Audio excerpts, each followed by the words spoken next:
Good morning, evening, afternoon, wherever you guys are. Welcome to Collider Dailies. I'm John Alditz, and joining me, as always, Is is Maggie Lovett.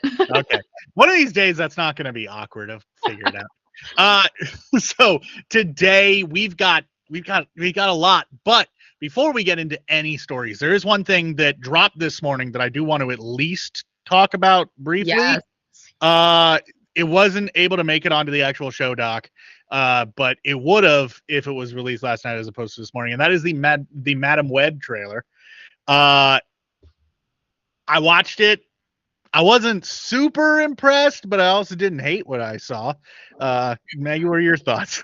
I'm so ready for this movie. I thought it looked really good. And maybe that's like my oppositional disposition kicking in, where I logged onto Twitter and everyone's like, this looks terrible. And I watched it and I was like, this looks great. But I think it looks really fun. I'm never going to say no to a movie with my face twin Dakota Johnson. And it just looks fun. It looks like a good, Marvel Universe movie. So I'm excited. It has a vibe that definitely hit with me. I will say I am at least intrigued by the idea of Ezekiel Sims as a villain. Me too. That'll be interesting to see.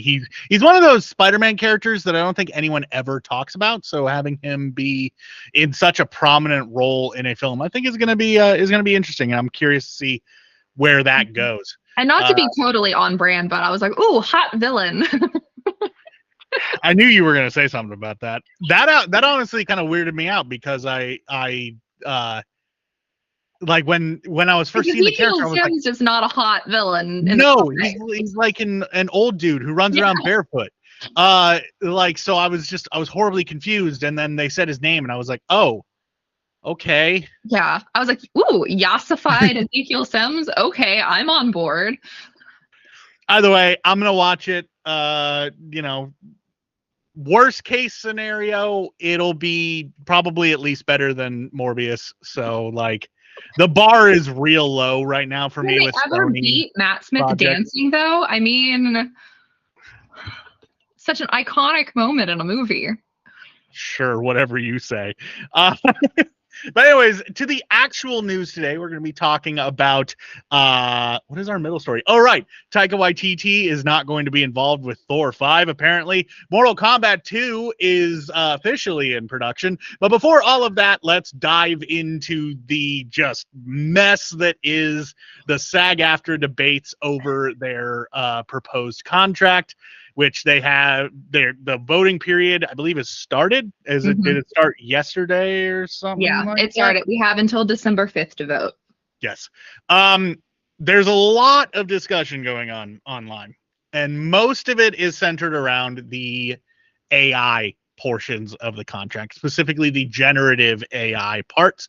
Basically, the thing that a lot of people are having issue with is, based upon their interpretations of it, they feel like it's going to open the doors for studios to basically replace background actors with digital people.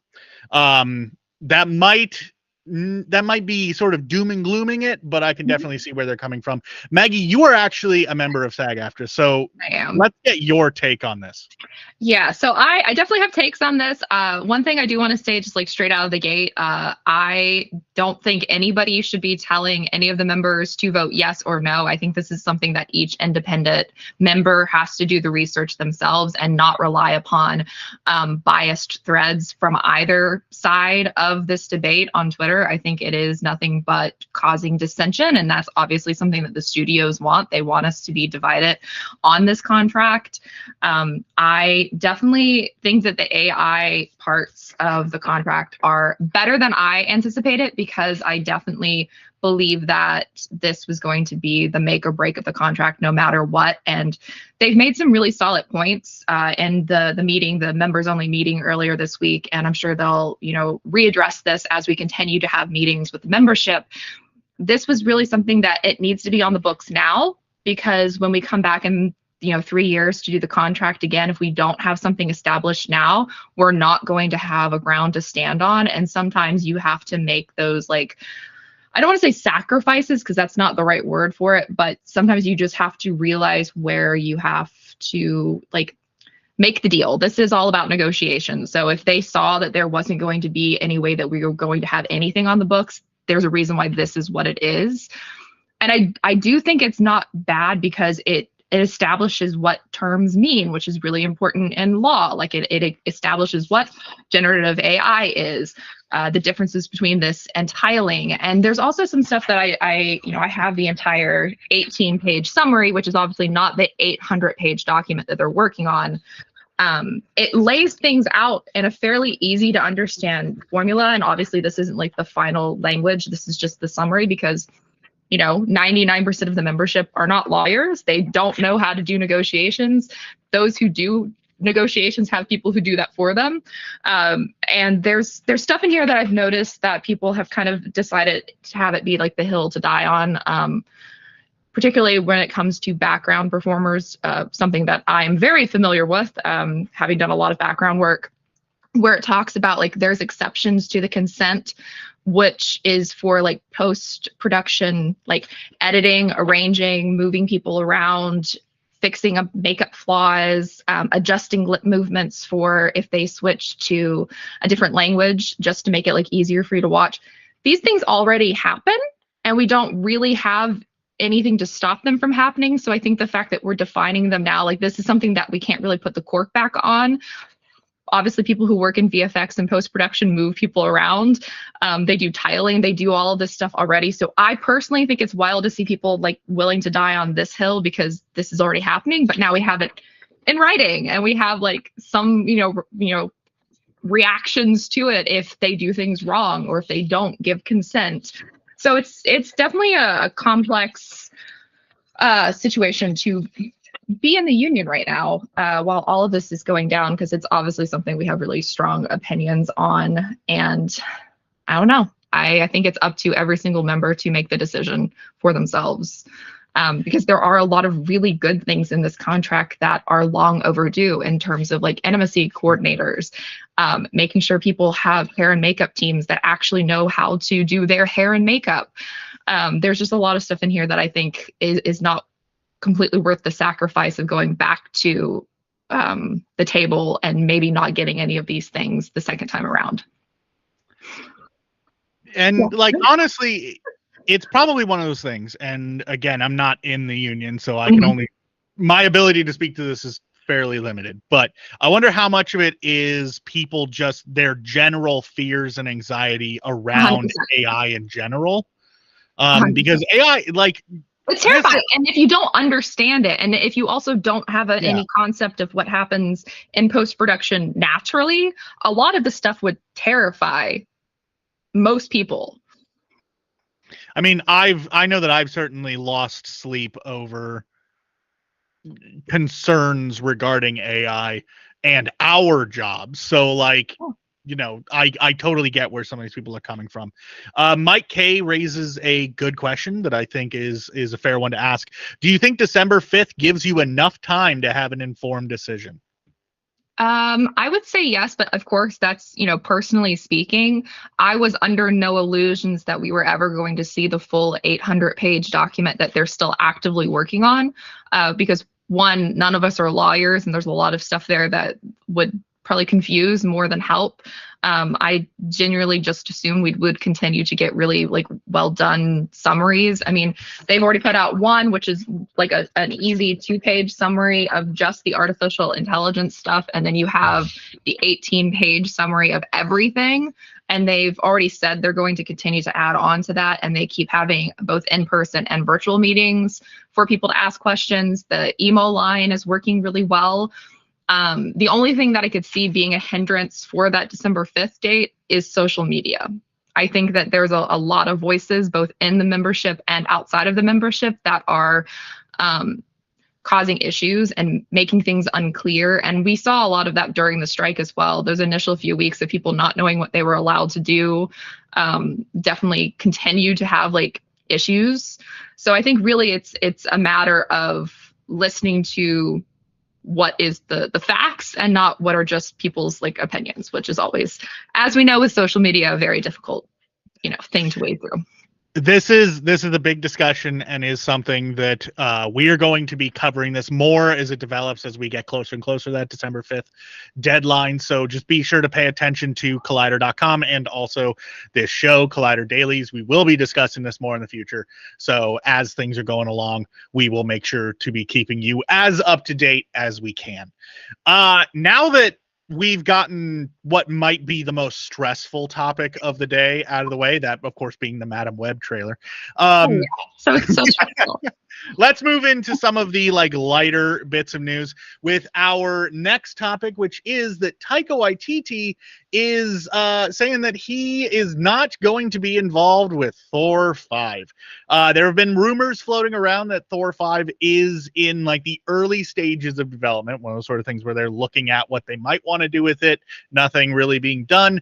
And Taika Waititi was asked if he was going to have anything to do with it, and he told Business Insider, "I know that I won't be involved." That's pretty straightforward. He has a bunch of stuff on his plate that he is working on, and he's just like, you know what? I'm going to focus on that. Thor's kind of done for him, it seems. Yeah. How are we taking this news? Because I know that for me, I'm almost a little bit relieved. Yeah.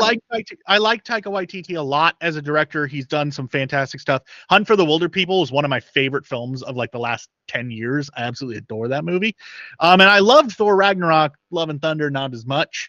So I'm very much, I want to see him get and do other stuff, do his own thing, less than continuing with an MCU thing. But Maggie, how are you? What do you think of this? I was like, wait, we didn't already know this? I thought that kind of felt pretty clear in the press junkets post Thor Love and Thunder. I mean, I love Taika. I think he's really an inspired filmmaker. I wouldn't be against somebody like Kenneth Branagh coming back and doing some stuff, because I also quite like Kenneth Branagh's take on that world. I think with where things ended with Loki season 2, if we, have this, eventual, I'm assuming something will eventually bring Thor and Loki back into the same universe. That definitely seems like something that's inevitable. I want a slightly more serious director and writer to take that on, because I feel like we've reached a point of maturity with that story that some of the humor that Taika's known for would not maybe handle it as well. I think for me, I like the last Thor more than most people, so I really enjoyed it. I thought that the story was really good. I like that it wasn't super nihilistic. I like that it was kind of hope punk-ish. So I mean, that's not to knock the last one, because I actually enjoyed it. I think for me, Thor Love and Thunder, it veered too far into the humor. Yeah. And it felt less like a Thor movie and more like a parody of a Thor movie. Yeah, I can definitely see the argument. That first opening sequence, the first battle where he's fighting with the Guardians fighting with the Guardians, more like he's showing up the Guardians. Yeah. That to me, as I was sitting there in the movie theater, I was like, this feels like if SNL was doing a bit making fun of the MCU. This is what this would look like. It was one of those things where I was like, this is meant to be funny, but it's not funny. Yeah. Not to disparage SNL that much, I guess. But it just didn't land with me. And I would like to see a little bit them to kind of reel that back a little bit. Mm-hmm. Let's stop with this haha Thor is kind of dumb humor. Let's get rid of that and let's let him be the character that he is kind of supposed to be. Yeah. And I also think that I feel like it wasted Jane Foster Thor just a little bit. It definitely did that. But I don't know. That's just me. I like the kids storyline. I'm a big fan of kids saving the day. So I did like the whole B plot with the children. That was quite fun. I did like that to a degree. I don't think I liked it maybe as much as you did, but I definitely did enjoy it. Maybe we should take this moment, because I did want to talk to you a little bit about your thoughts on the way that Loki season 2 ended. Because I know that you have some strong opinions, and I don't think we're going to get any other time to talk about it. So hit me with it, Maggie. How you feeling? So What do you think of it? I'm very tired of this trope that has been prevalent in, I guess, mostly Western storytelling the last couple of years, where everything has to end in sacrifice. And I think it started as trying to subvert expectations, but at this point, it's no longer subverting expectations. This is pretty much exactly what I expect from every single like anti-hero story at this point. You're gonna have,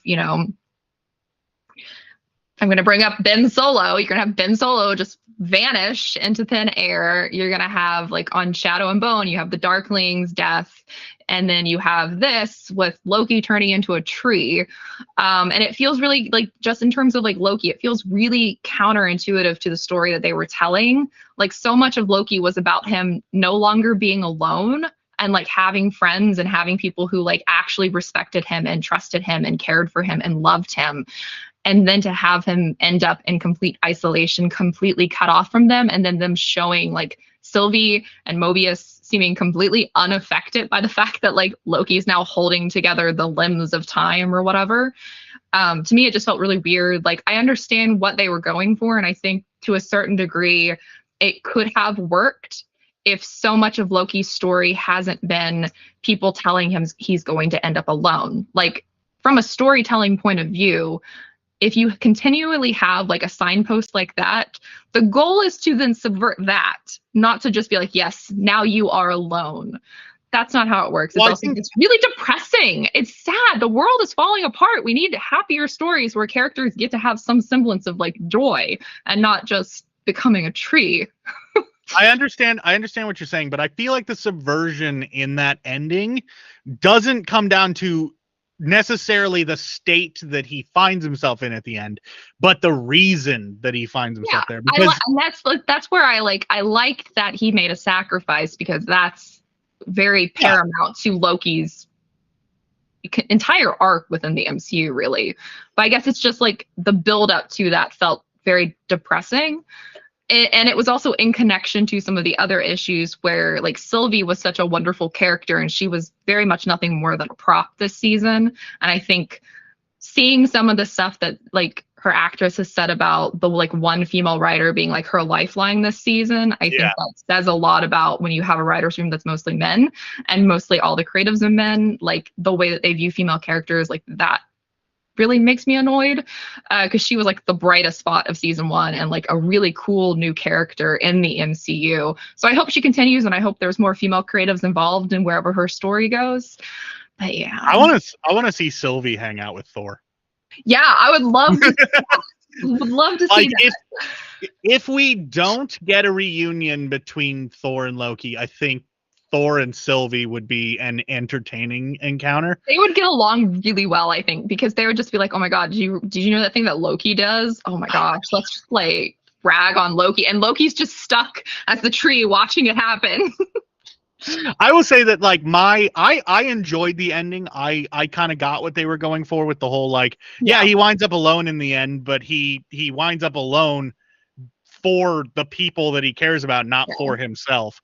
I appreciated that. My biggest problem with the final episode is that I feel like it rushed to that point. Like, I feel like everything that happened in the last episode could have been like 2 or 3 episodes. Yeah. Like all together, as opposed to feeling like we're going from point to point to point to point to point. Okay, here's the ending. Yeah. Like it felt like they were building towards it, but then they were like, oh crap, we've ran out of time. We have to like real quick just it's like I feel like they could have cut out that whole subplot of Miss Minutes being like a crazy ex-girlfriend. Like that was funny, weird. But it was weird, and then it didn't really serve the plot, and there was like other ways that you could do that without, playing into those kinds of stereotypes for female characters, even if it's a creepy animated clock. Yeah. And then just, like not waste time building up what they were going for. That was just And at least it's like it pulls from the comic books and like all of that stuff. Like I get why we reached the point we did. Like it's not like completely out of, right wing or whatever. It's like you're not pulling it off from the side of stage or something. But I will say, and this will kind of be my final point on this. We've talked about this before, I know, just me and you, but yes.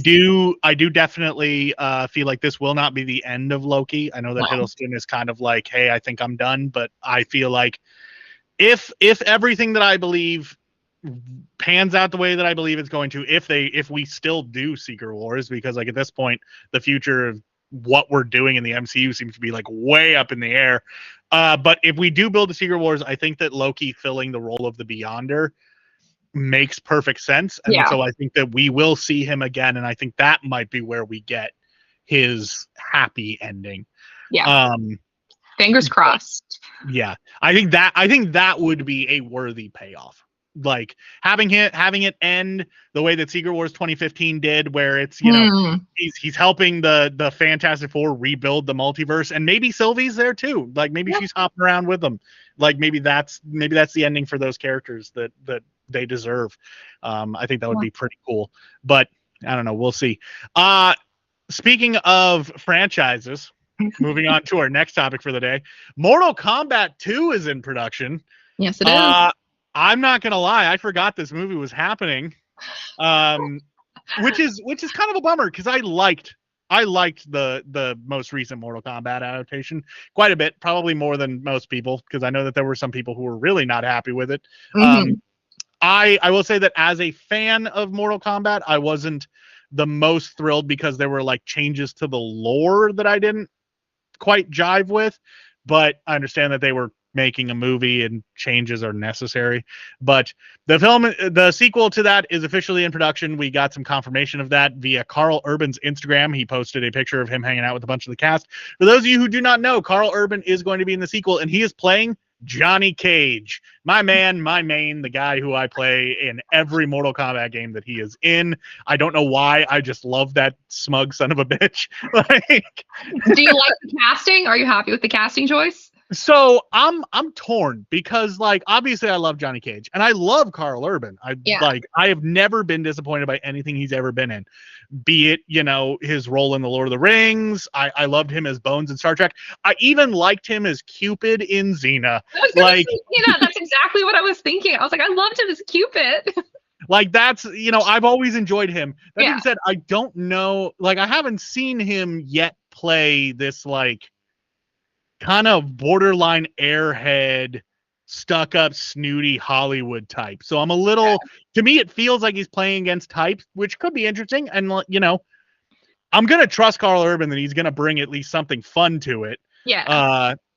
So, you know, I guess we'll just have to see. I am definitely excited to watch that film and see where they're going with it. Me too. And hoping that we can see more fatalities. That was one complaint that I had about that first film, is that there were like 3 people died and that's it. And I'm like, it's Mortal Kombat, guys. Like, come on. You heard it here first. John wants more death. Okay. In context, I'm not a monster. I just, you know, I'm the guy who when I play people, John wants more blood and guts in his movies. I don't need to be canceled over Mortal Kombat 2. I am the guy who, when I play a new Mortal Kombat game, the very first thing I do is I'll load up practice mode and I'll practice everyone's fatalities and just watch the animations. It's like a weird visceral fun that I get out of it. Like, you can't really blame me. Our producer just asked, Mortal Kombat is fun and all, but when are we going to see a Clay Fighter movie? Oh, God. No, Adam. Never. No. Bad. I don't know. Give it time. Somebody will probably want to adapt it. But anyways, that's all that we have today. We got some housekeeping stuff. Maggie is going to be at Fan Expo. You want to speak a little bit about that? Indeed. If you missed yesterday's announcement, myself and Arzu Men of Collider are flying out to San Francisco next week to Fan Expo to moderate a whole bunch of really exciting panels. So you can check out our social media for those announcements. So if you are in San Francisco, get your tickets now. If you're nearby, get your tickets now. And be sure to reach out to me on social media and let me know if I'm going to see you there, because I'm really excited. I'm actually majorly bummed that I'm not going to be there, because that sounds like a fun time. I'm hopeful. I'm thinking it's going to be an absolute blast. So I'm hoping to see a lot of people, because it's around Thanksgiving. So, how many people are going to have off for that? But I'm excited. San Francisco is just a wee bit too far away from me for me to be able to justify going out for it. So yeah, it just is what it is.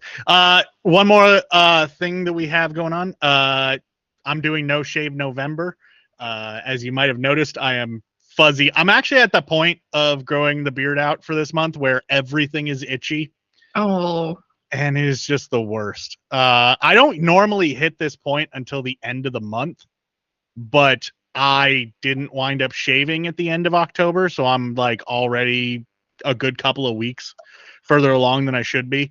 Maybe I think I briefly mentioned it. I think this morning I decided my first episode of Dailies after November, I'm going to shave live on the show.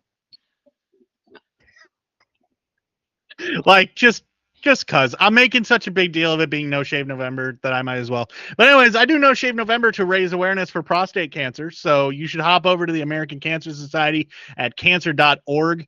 Jump over there and give a donation if you can. I will make sure that this episode has a link to it in the description below. So hop on over there if you can. Donate some money. Let's fight cancer. Let's get rid of it. It's a nasty, nasty pox on humanity that should be rid. Yeah. Outside of that, Maggie, is there anything else that you have to say on Not today's that I can episode? think of. And if you're a member of SAG-AFTRA, do your research on your own and don't let your opinions be swayed by others, including myself. If you don't agree with me, you're completely within your right. Do your research. Your own due diligence and do that. So yeah, we will see you tomorrow.